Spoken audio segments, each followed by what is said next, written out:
Good day! So para sa mga Ford lover dyan, tropa natin naghahanap ng American brand na crossover, meron tayo dito ngayon. 2022 na Ford Territory, Titanium Plus, top of the line variant. Mileage ito is only 11,000 kilometers, original mileage yun, syempre.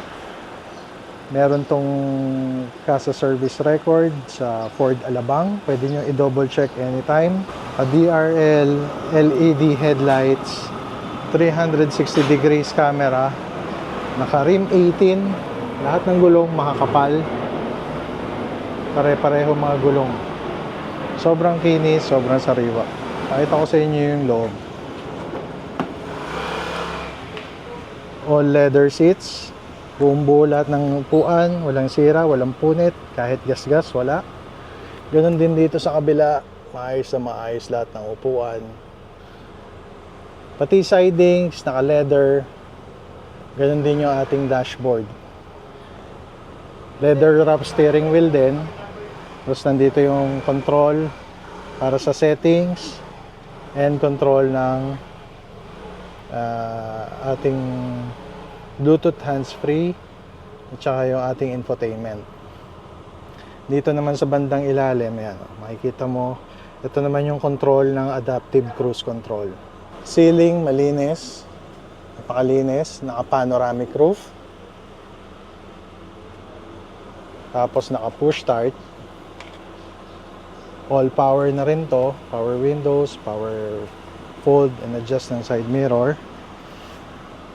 Naka 10-inch touchscreen monitor with Apple CarPlay and Android Auto. Tapos meron na rin itong 360 degrees camera, reverse camera, parking sensor front and back.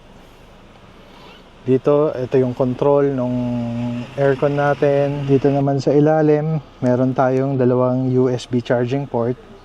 Tapos pag binuksan mo tong compartment na to, meron tong wireless charging pad. Tapos ito yung para sa car lighter charger. Automatic transmission, naka electronic parking brake. Tapos pwede kang mamili dito ng driving mode.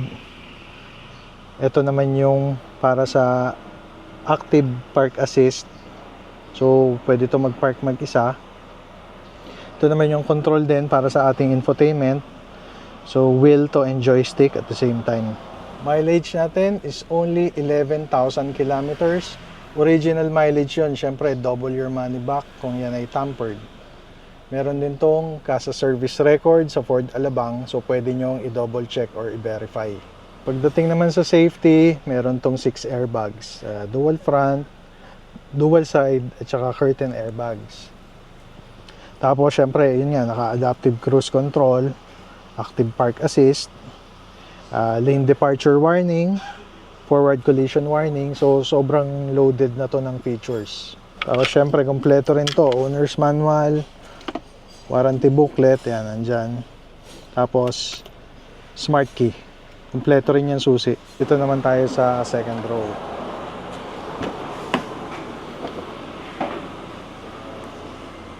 Lahat ng leather maayos, halos di pa naupuan, matitigas pa. Buong buo, walang punit, walang sira, walang butas.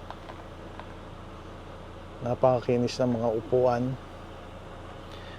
Dito meron tayong aircon vent, tapos meron ding USB charging port.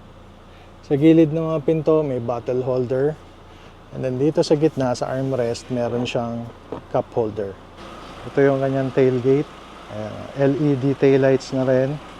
Tapos may titanium na badge dito. Tsaka yan, yung territory. Tapos sobrang luwag din ng kanyang cargo space. Dito sa ilalim, nandyan yung kanyang spare tire, hindi pa nagamit. Bagong bago pa. Yun din yung mga tools, kompleto. Bagong bago, hindi pa nagamit. Yung body niya, unat na unat. Walang kahit anong alon. Walang kahit anong gasgas. Lata yan paikot. Walang kahit anong history ng bangga or aksidente. Makinis na makinis yung pintura and hindi rin siya flooded. Kung flooded to, money back guarantee tayo. Pakita ko sa inyo yung engine. 1.5 liter EcoBoost gasoline engine, turbocharged. So kahit na maliit yung displacement ng engine, very powerful siya. So sa mga naghahanap dyan ng crossover na matipid pero powerful, mga Ford lover dyan, baka ito na yung hinahanap nyo, or type nyo tong ating 2022 na Ford Territory Titanium Plus top of the line variant. Ang mileage ito is only 11,000 kilometers. Original mileage yun. Double your money back kung yun ay tampered. Pwede nyo i-check sa Ford Alabang. May kasa service record yan. Ang ating asking price para dito sa ating 2022 na Territory is only 658,000. 658. Negotiable pa yon. Pwede nyo tawaran. Huwag nyo lang babaratin. Alright? You're the best. God bless. This is Carboy. Out.